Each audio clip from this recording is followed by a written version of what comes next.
Bismillahirrahmanirrahim. Kita mulai. Assalamualaikum warahmatullahi wabarakatuh. Alhamdulillahirrahmanirrahim. Di kesempatan pada pagi hari ini, kita masih bisa melakukan kuliah, di mana kita sudah masuk pada materi yang kelima.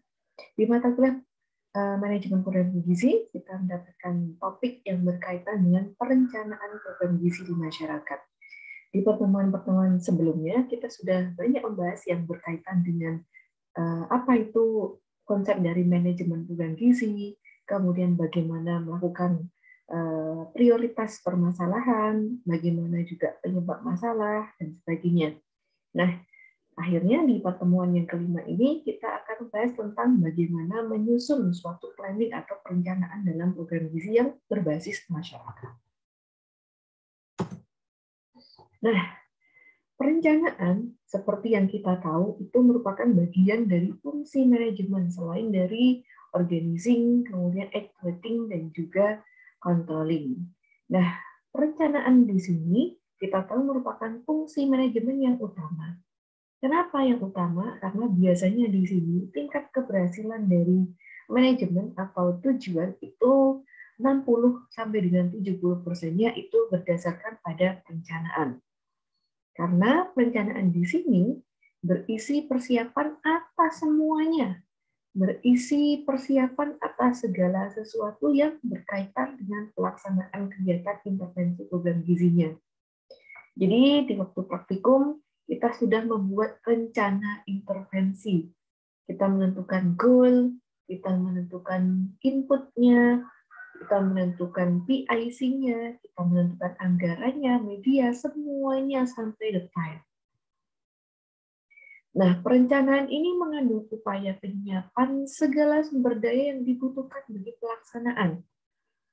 Kita menyiapkan man atau PIC, money, metodenya, kemudian apalagi mesin, alatnya, baik sumber daya manusia maupun sumber daya yang berkaitan dengan sarana, prasarana, dan juga waktu.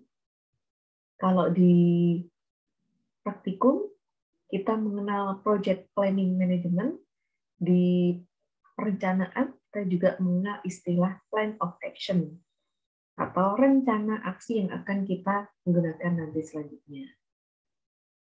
Nah, perencanaan itu apa sih?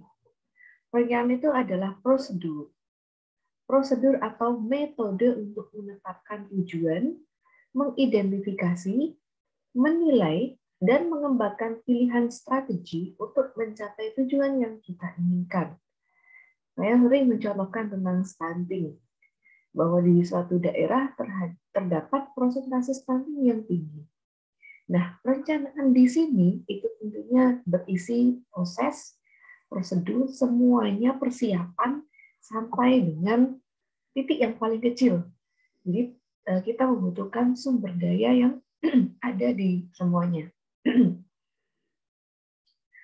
Perencanaan ini penting untuk meningkatkan efisiensi hasil dengan penggunaan sumber daya yang tersedia secara optimal. Jadi kita sering rapat, kita sering bikin TOR. Itu kan tujuannya supaya kita tahu nanti mau ngapain. Sehingga ketika kita tahu mau ngapain itu kan kita tahu yang namanya efisiensi. Kita membuat planning, kita membuat TOR, sehingga nanti waktunya kita tahu mau berapa menit, dananya, money-nya itu tahu berapa menit, yang bertanggung jawab siapa, medianya apa, kita tahu. Jadi, perencanaan ini penting untuk meningkatkan efisiensi hasil dengan penggunaan sumber daya yang tersedia secara optimal, memperluas berbagai pilihan, dan mempromosikan keterlibatan dan tata kelola masyarakat. Nah, perencanaan ini merupakan fungsi yang sangat penting dan dapat diterapkan di semua tingkat manajemen dan juga pengawasan. Jadi, perencanaan ini bisa kita lakukan di planning-nya, kemudian di action-nya pun kita juga memerlukan perencanaan. Nah, apa aja sih yang perlu kita pelajari dalam planning itu? Unsur apa yang penting? What, why, where, when, who, dan how, atau kita kenal sebagai 5W dan 1H. 5W dan juga 1H, kayak kita bikin berita itu. What? Tindakan apa yang harus dikerjakan? Why? Mengapa tindakan tersebut dilakukan? Where? Di mana tindakan tersebut dilaksanakan? When? Kapan tindakan tersebut dilaksanakan? Who? Siapa yang mengerjakan? Dan how? Bagaimana cara mengerjakannya? Nah, kita punya di sini penurunan kasus stunting. Mau ngapain? Sosialisasi kemudian bikin demonstrasi, bikin MPAC. Mengapa tindakan tersebut dilakukan? Kenapa sih kita memilih bikin MPAC? Kenapa kita memilih bikin sosialisasi? Mengapa kita memilih pelatihan pengukuran pada kader? Di mana? Mau di mana sih? Mau di puskesmas? Mau di balai desa? Mau kapan? Pas puasa? Bukan bulan Ramadan. Siapa nanti yang mengerjakan? Itu sudah ada identitasnya dan bagaimana caranya sudah lengkap ada di plan of action tersebut. Apa tujuan dari perencanaan? Mengapa kita memerlukan perencanaan? Ya, kita mengenal perencanaan supaya pekerjaan kita nanti lebih tertata, lebih efisien, kemudian juga merupakan salah satu penentu dari keberhasilan program kita. Nah, tujuannya di sini satu, agar organisasi bisa memperoleh dan mengikat sumber daya yang diperlukan untuk mencapai tujuan. Yang kedua, agar para anggota organisasi dapat melaksanakan kegiatan-kegiatan yang konsisten dengan berbagai tujuan dan prosedur terpilih. Yang ketiga, agar kemajuan organisasi dapat terus-menerus dimonitor dan diukur, sehingga tindakan korektif dapat diambil bila tingkat kemajuan kurang memuaskan. Yang pertama kan memanfaatkan sumber daya yang dimiliki dalam pencapaian tujuannya. Kita melakukan metode berdasarkan pada ada tidaknya budget, kemudian orang-orangnya ada atau enggak itu. Kemudian juga berdasarkan pelaksanaan kegiatan-kegiatan yang konsisten dengan berbagai tujuannya. Nah, di sini juga kita membuat perencanaan supaya mudah untuk kita kendalikan, mudah untuk dimonitor. Kemudian, agar organisasi dapat mencapai efisiensi dan efektivitas setinggi mungkin. Jadi harapannya dengan perencanaan, tujuan kita benar-benar bisa 100% tercapai. Agar organisasi dengan mudah mengidentifikasi hambatan-hambatan yang mungkin timbul dalam suatu kegiatan. Jadi ketika kita membuat suatu perencanaan, kita mungkin bisa membayangkan nantinya mau akan apa aja sih tantangannya, hambatannya apa aja.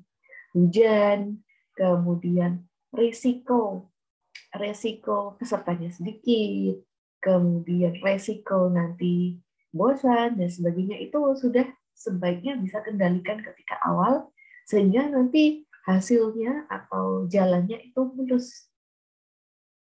Kemudian menghindari pertumbuhan dan perkembangan yang tidak terkendali.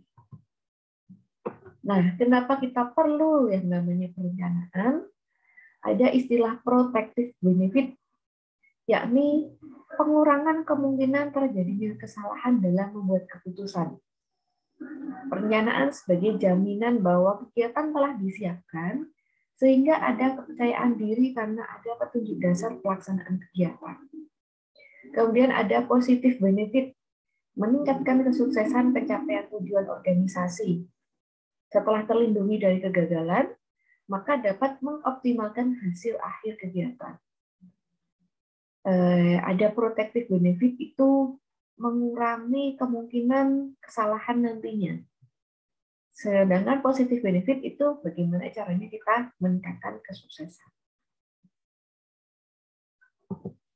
Manfaat perencanaan, kita masih banyak teori tentang tujuan, manfaat, nggak apa-apa.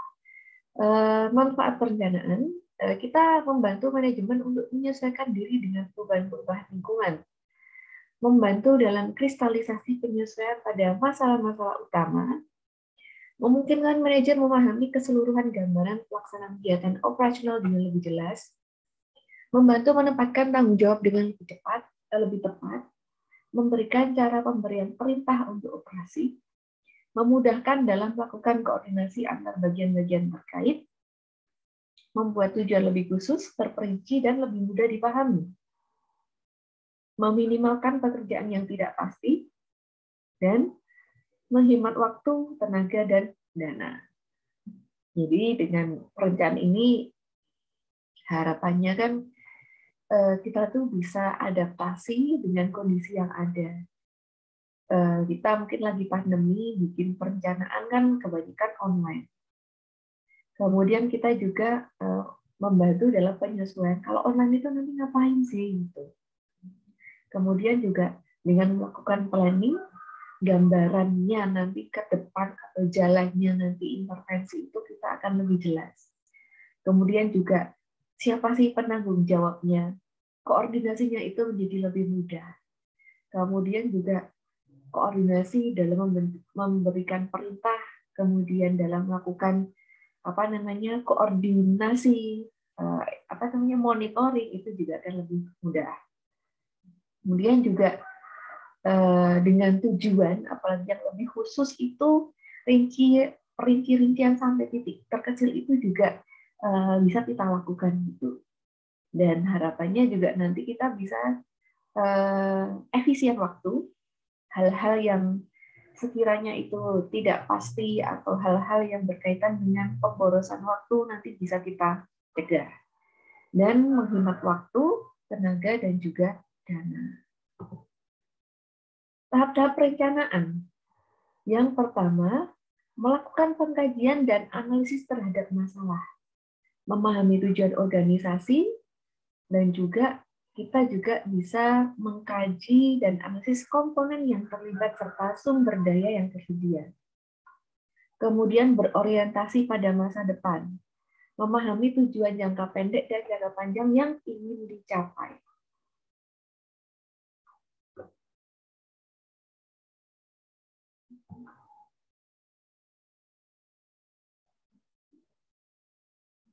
Mohon maaf, tadi ada masalah dikit. Kita lanjutkan tentang tahap perencanaan. Jadi sampai sini. Jadi melakukan pengkajian dan analisis terhadap masalah. Kita memahami tujuan organisasinya mau ngapain. Kemudian juga dengan perencanaan ini, komponen yang terlibat dan sumber daya yang tersedia ini dapat kita kaji dan kita analisis bisa tidaknya, dan sampai sejauh mana dengan sumber daya yang tersedia ini mampu melangkahnya. Kemudian berorientasi pada masa depan, memahami tujuan jangka pendek dan jangka panjang yang ingin dicapai, kemudian dengan merinci tujuan, dan yang terakhir membuat perencanaan yang fleksibel dan memperhitungkan hal-hal yang tidak selalu berjalan sesuai dengan rencana.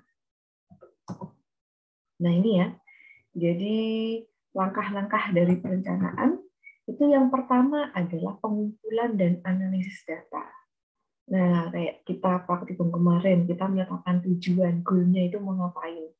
Mengidentifikasi permasalahan, kita ada latar belakang kenapa perencanaan itu perlu. Kemudian mengidentifikasi sumber daya dan analisis data sumber daya. Ini sebagai contoh kita melakukan analisis alternatif menggunakan metode logical framework analysis. Jadi kita analisis data sumber daya itu kita mengukur main-nya sejauh apa, kemudian money, kemudian metode, dan sebagainya. Kemudian pendukung keputusan, memformulasikan alternatif-alternatif kegiatan, mengevaluasi alternatif-alternatif dalam pengambilan keputusan. Kemudian untuk pelaksanaan dan evaluasi, yakni mengimplementasikan perencanaan dan mengevaluasi dari perencanaan tersebut. Nah, apa sih tipe-tipe dari perencanaan? Jadi secara teori ada aspek fungsional, yang mana yang namanya fungsional ini tentu saja spesifik pada masing-masing bidang pada suatu organisasi. Ada yang sifatnya kesehatan, ada yang sifatnya kemudian budaya, dan sebagainya. Ada aspek tingkat manajemen berdasarkan level manajemen, kemudian juga karakteristik kegiatan, jangka waktu, dan aspek unsur-unsur rencana ini seperti anggaran, prosedur, kebijakan, dan unsur yang lain. Nah, tentunya kita tahu bahwa perencanaan itu tidak selalu mulus kita lakukan, tentu ada tantangan dan juga hambatannya. Adanya penolakan dan juga mungkin rasa, aduh kok kayak gini sih, keengganan gitu, ada itu. Jadi hambatan dalam perencanaan, sumbernya itu adalah pada internal organisasi. Ada penolakan internal pada perencanaan terhadap penetapan tujuan dan pembuatan rencana untuk mencapainya. Ada penolakan dari anggota organisasi sendiri. Kemudian ada keengganan umum dari anggota organisasi untuk menerima perencanaan yang telah ditetapkan karena tidak mau menerima perubahan-perubahan yang ditimbulkan. Jadi kaku di sini. Nah, bagaimana untuk mengatasinya? Ini masih penyebabnya ya. Hambatannya itu penyebabnya kenapa masih kaku itu karena kurang pengetahuan tentang organisasi, kurang pengetahuan tentang lingkungan. Saya masih ingat, mungkin kalian masih ingat enggak, dulu ada lingkungan internal dan eksternal organisasi, kemudian juga ketidakmampuan melakukan peramalan yang efektif, kesulitan perencanaan operasi-operasi yang berulang, keterbatasan biaya, rasa takut gagal, kurang percaya diri, dan ketidaksediaan untuk memikirkan tujuan-tujuan alternatif. Nah, ini hubungan perencanaan dengan fungsi manajemen. Dalam banyak hal, perencanaan adalah fungsi manajemen yang paling dasar dan meresap ke seluruh fungsi-fungsi manajemen yang lainnya. Fungsi perencanaan dan fungsi-fungsi manajemen lainnya adalah saling bergantung dan berinteraksi. Perencanaan berhubungan dengan pengorganisasian dan penyusunan personalia karena perencanaan menunjukkan cara dan perkiraan bagaimana menggunakan sumber daya tersebut. Perencanaan terkait juga dengan pengarahan karena perencanaan menentukan kombinasi yang paling baik dari faktor-faktor kekuatan-kekuatan, sumber daya yang diperlukan untuk mengarahkan dan motivasi karyawan.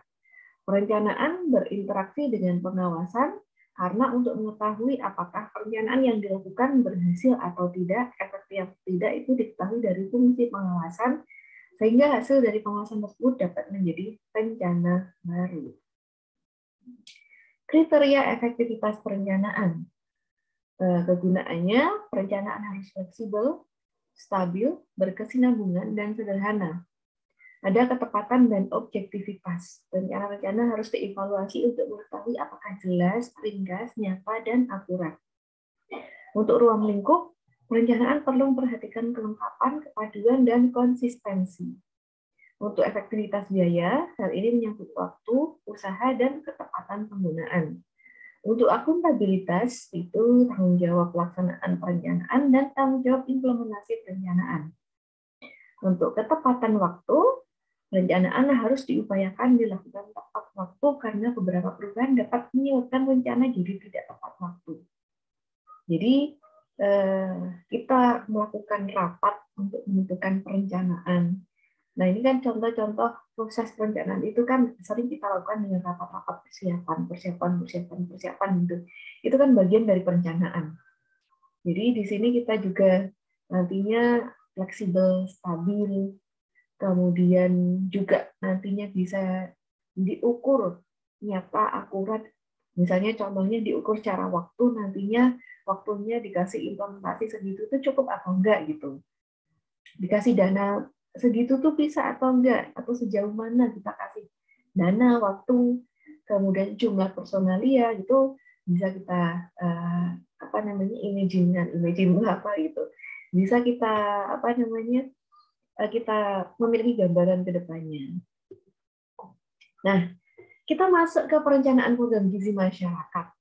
Nah, kita menyusun perencanaan program gizi masyarakat itu mencakup bisa perbaikan gizi makro, bisa perbaikan gizi mikro, yang dilaksanakan pada tingkat puskesmas sebagai unit pelaksana teknis dari kebijakan di tingkat kabupaten oleh Dinas Kesehatan Kabupaten ataupun kota.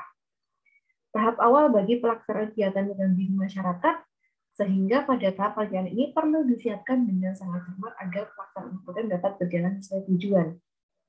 Jadi kalian bikin perencanaan program project planning matrix gitu, atau nanti kita buat plan of action, itu jangan cuman yang penting keisi di tabelnya. Tapi juga di sini ada persiapan yang matang. Nah, langkah-langkahnya yang pertama adalah diagnosis awal, mengidentifikasi dan verifikasi masalah serta menyusun analisis situasi di bidang gizi masyarakat. Nah, aspeknya di sini jenis masalah gizi masyarakat, kelompok sasaran, prevalensi masyarakat, lokasi, dan penyebab masalah gizi. Jadi kan kalian saya minta untuk mencari permasalahan di masing-masing daerah di praktikumnya.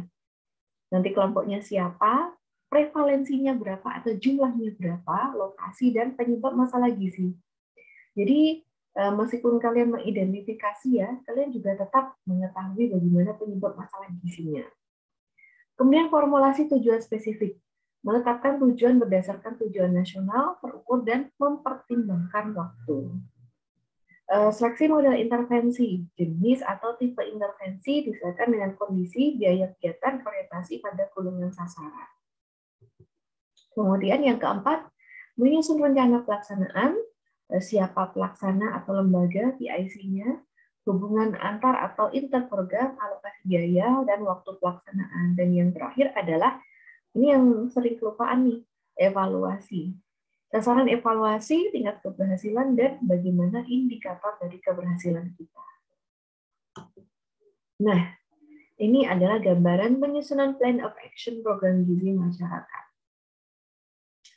Konsep dasar Plan of Action itu adalah elemen aktivitas yang penting dalam penyusunannya, itu adalah menentukan kapan perencanaan harus dilaksanakan, mengidentifikasi personel untuk melakukan pekerjaan perencanaan yang penting, menentukan persyaratan anggaran untuk perencanaan dan membandingkan dengan dana yang tersedia dalam rencana kerja tahunan saat ini, menetapkan kerangka waktu atau penjadwalan untuk perencanaan, menetapkan tugas dan tanggung jawab kepada setiap anggota tim perencanaan. Kemudian mengembangkan metodologi untuk mengevaluasi proses perencanaan dan hasilnya berdasarkan indikator yang telah ditetapkan. Menyediakan pendanaan untuk kegiatan perencanaan dan mengatur hubungan logistik, transportasi, dan menyiapkan kebutuhan sarana prasarananya. Alat tulis kantor, LCD, proyektor, medianya nanti mau apa. Kemudian mengumpulkan dokumen untuk ditinjau profil capaian kegiatan bidang kesehatan. Nah, teknis penyusunan Plan of Action, itu yang pertama ada pendahuluan, latar belakang, alasan mengapa perencanaan program gizi perlu disusun. Kemudian isinya juga analisis situasi bidang gizi. Target apa yang ingin dicapai dari pelaksanaan program gizi masyarakat yang direncanakan. Kemudian sasarannya, berisi karakteristik subjek utama yang akan menerima program gizi masyarakat yang direncanakan. Alternatifnya, berisi alternatif kegiatan yang memungkinkan untuk disajikan pada proses penyusunan perencanaan program gizi masyarakat. Ini latar belakang, tujuan, sasaran, alternatifnya. Kemudian teknis penyusunan POA, rencana kegiatan. Jenis kegiatannya adalah mengetahui program gizi masyarakat termasuk program pencegahan dan penanggulangan masalah gizi makro dan mikro. Tujuan kegiatannya adalah tujuan yang dinyatakan jelas, spesifik, terukur keberhasilannya. Ada tujuan umum dan khusus agar mudah melakukan evaluasi pencapaian kegiatan. Sasaran atau target populasi, subjek yang akan menjadi target pelaksanaan kegiatan intervensi disebut secara spesifik siapa, jumlah, dan wilayahnya untuk memudahkan perencanaan sumber daya. Metode pelaksanaan adalah cara yang dipilih untuk melaksanakan program gizi masyarakat. Metode yang dipilih sesuai kondisi yang ada di masyarakat dan mencapai hasil yang maksimal. Waktu pelaksanaan mulai dari jam kapan, hari, tanggal, bulan, durasinya. Tempatnya, lokasi kegiatan dari cara wilayah geografis, serta lokasi kegiatannya. Isi atau materi itu bersifat pelayanan atau penyuluhan, sarana, fasilitas, dan alat bantu itu yang nantinya tentu saja untuk mengantisipasi adanya kendala-kendala teknis di lapangan berkaitan dengan ketidakcukupan atau ketidaklengkapan sarana yang dibutuhkan selama proses kegiatan. Organisasi pelaksana atau PIC, susunan organisasi pelaksana seperti penanggung jawab, ketua, sekretaris bendahara, dan PIC personal in charge yang relevan dengan kegiatan yang dilakukan. Disebut secara rinci tupoksi apa job description agar berperan maksimal. Sumber dana atau pembiayaan. tersedianya dana untuk pelaksanaan kegiatan. Perencanaan pendanaan meliputi sumbernya, jumlahnya, dan rincian penggunaan per item kegiatan. Sehingga nantinya diperoleh pelaksanaan yang akuntabel dan mengantisipasi adanya penyimpangan penggunaan dana. Untuk target pencapaian, agar lebih terarah, maka perencanaan kegiatan harus disebutkan target pencapaiannya. Adanya target ini akan diupayakan sekuat tenaga agar target dapat terwujud. Kriteria keberhasilan atau evaluasi. Bagian akhir dari perencanaan setelah semua aspek dijelaskan secara detail, maka harus ditetapkan kriteria keberhasilan kegiatan sebagai salah satu cara mengevaluasi efektivitas dan efisiensi kegiatan. Misalnya diuraikan secara detail pada bagian input uraian keberhasilan, bagaimana proses indikator keberhasilannya apa, pada outputnya juga. Nah, ini teknis penyusunan POA. Ini sudah contoh ya, rencana kegiatan. Bagian sampul, plan of action kegiatan XXX di wilayah YYY. Tim penyusun, institusi penyusun, dan tahun penyusunan. Ini adalah covernya ya. Kemudian ada pengesahan. Ini legalitas yang telah disetujui oleh pimpinan yang berwenang. Kemudian ada ringkasan atau rangkuman dari seluruh POA. Latar belakang tujuan ini diringkas. Kemudian ada daftar isinya. Ada bab 1 itu pendahuluan, latar belakang tujuan manfaat. Bab 2-nya itu berisi tinjauan teoritis mengenai materi utama dalam POA. Bab 3-nya adalah isi utama dari plan of action berupa uraian lebih rinci mengenai satu persatu kegiatan yang akan dilaksanakan sebagai bentuk operasional dari plan of action tersebut. Yakni POA terdiri dari judul kegiatan, tujuan, materi, sasaran, kerjasamanya, baik lintas program maupun lintas sektor, metode, lokasi, alat bahan, dana, rencana evaluasi. Dan bab yang terakhir adalah berisi penutup atau kesimpulan. Jadi kita bikin rencana itu tidak hanya kertas, papel, tapi ada cover, ada pendahuluan, pengesahan, dan sebagainya. Itu yang sifatnya secara resmi. Ini contoh POA. Ada 2 ini yang saya contohkan di sini dengan permasalahan yang mana perencanaan kita adalah pemilihan PNT yang baik. Ini ada tujuannya, ada materi, sasaran, kerjasama lintas sektor, metode, lokasi, alat bahan, dana, dan evaluasi. Nah, evaluasi ini jangan lupa untuk dituliskan ya, inputnya, proses outputnya. Kemudian contoh yang kedua itu pelatihan pembuatan Modisco dan formula WHO untuk anak kurang gizi. Jadi tentunya kita membuat perencanaan itu pasti ada latar belakang kenapa ada kegiatan yang akan dilakukan. Nah, ini kan pelatihan pembuatan Modisco dan formula WHO untuk anak kurang gizi, kemungkinan besar di situ pastinya masalah kurang gizi itu cukup tinggi di daerah tersebut gitu. Tujuan, materi, sasaran, kerjasama lintas sektor, metode, lokasi, alat bahan, evaluasi, dan sebagainya. Ini contoh dari plan of action-nya. Nanti kalian bisa simak lebih lanjut, videonya di pause, dilihat, dicermati. Kayak apa sih plan of action seperti itu? Nah, itu saja dari saya. Silakan nanti bisa untuk berdiskusi di Lensa, tidak usah malu. Nanti insya Allah akan saya balas satu-satu. Kemudian jangan lupa bahwa plan of action ini penting, dan yang paling penting di sini jangan lupa dituliskan evaluasi. Evaluasi nanti ada evaluasi input, evaluasi proses, evaluasi dari output. Dari inputnya, biasanya input itu berkaitan dengan peserta.